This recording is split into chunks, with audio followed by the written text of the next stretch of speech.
Welcome to my channel astrology blessings and guidance. आज हम पढ़ेंगे उत्तर भाद्रपद नक्षत्र के बारे में, जो कि मीन राशि में आता है और शनि से रूल्ड होता है। इसके जो अधिपति देवता माने गए हैं वो है अनंत नाग यानी अहिर्भुन्य।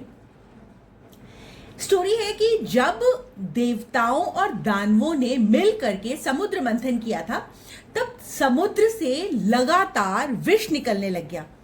नॉन स्टॉप आ रहा था और बहुत ज्यादा अमाउंट में आ रहा था। इस विष से पूरी सृष्टि का नाश हो सकता था। तब सारे देवता परेशान हो गए। तभी अनंत नाग ने अपनी शक्ति से उस विष को नियंत्रित किया और शिव जी के गले तक पहुंचाने का काम किया।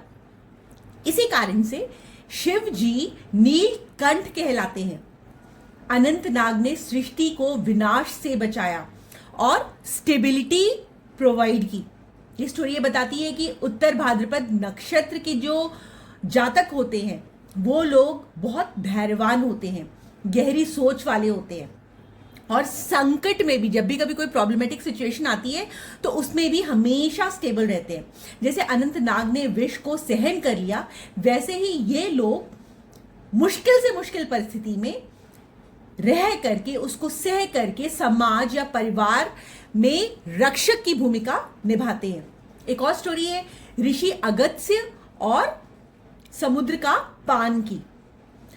इसमें कहा जाता है कि जब समुद्र की बढ़ती लहरों ने पृथ्वी पर संकट खड़ा कर दिया, तब देवताओं ने अगस्त्य ऋषि से रिक्वेस्ट की, प्रार्थना की।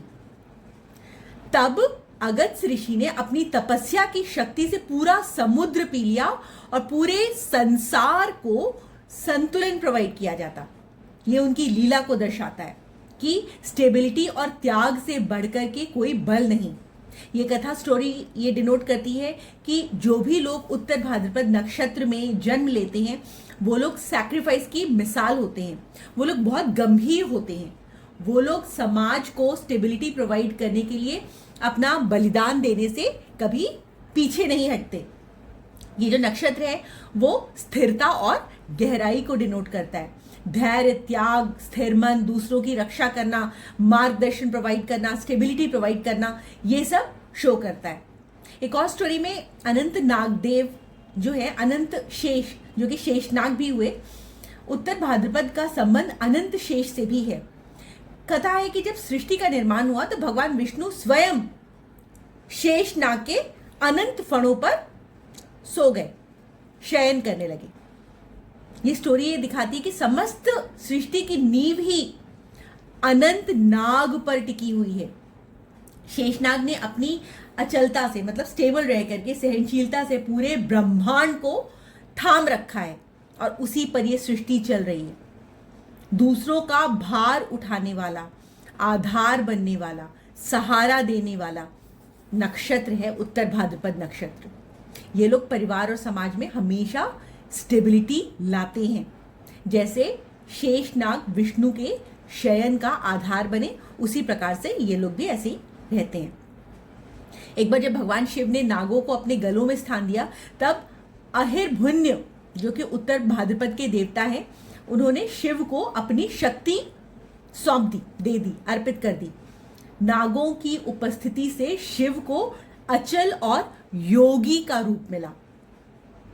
ये स्टोरी डिनोट करती है कि बहुत गहराई का ज्ञान इनके पास होता है, स्थिरता का ज्ञान इनके पास होता है।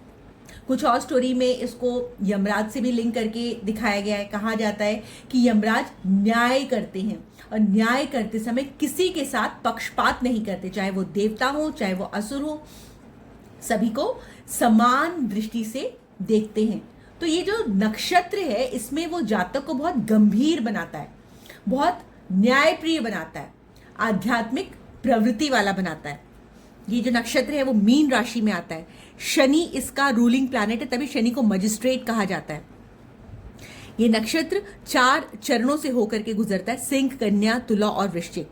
और इसकी डिग्री आती है 3 डिग्री 20 मिनट से लेकर के 16 डिग्री 40 मिनट तक। इसका जो प्रतीक चिन्ह है, सिंबल है, वो है अंतिम संस्कार करने के लिए जो खाट का प्रयोग करते हैं उसके लास्ट 2 लेग्स, इसका वर्ण क्षत्रिय है और ये पित्त नाड़ी को बिलोंग करता है। उत्तर दिशा की तरफ फेस करके यदि उत्तर भाद्रपद के मंत्रों का जाप किया जाए तो इंसान को बहुत स्टेबिलिटी मिलती है, अपने जीवन में अपने लक्ष्य को अटेन करने में हेल्प मिलती है। ये जो बॉडी पार्ट को रूल करता है वो है घुटने, और इसका पशु है गाय, पक्षी है कोटन, इसका जो वृक्ष है वो है इंडियन लाइलैक।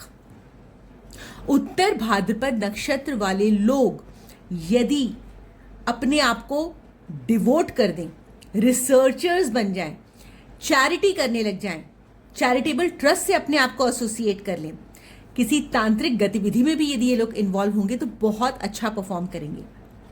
ऐसे लोग अघोरी भी होते हैं।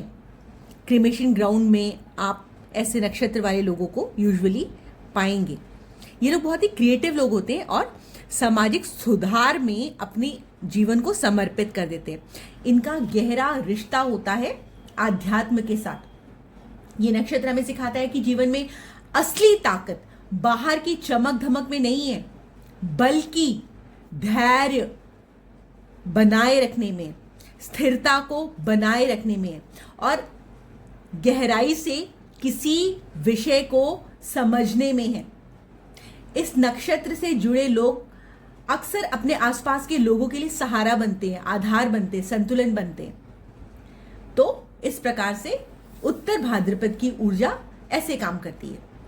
यदि आपको ये मेरी वीडियो पसंद आई हो तो प्लीज चैनल को लाइक करिए, शेयर करिए और सब्सक्राइब करिए। Thank you so much for watching.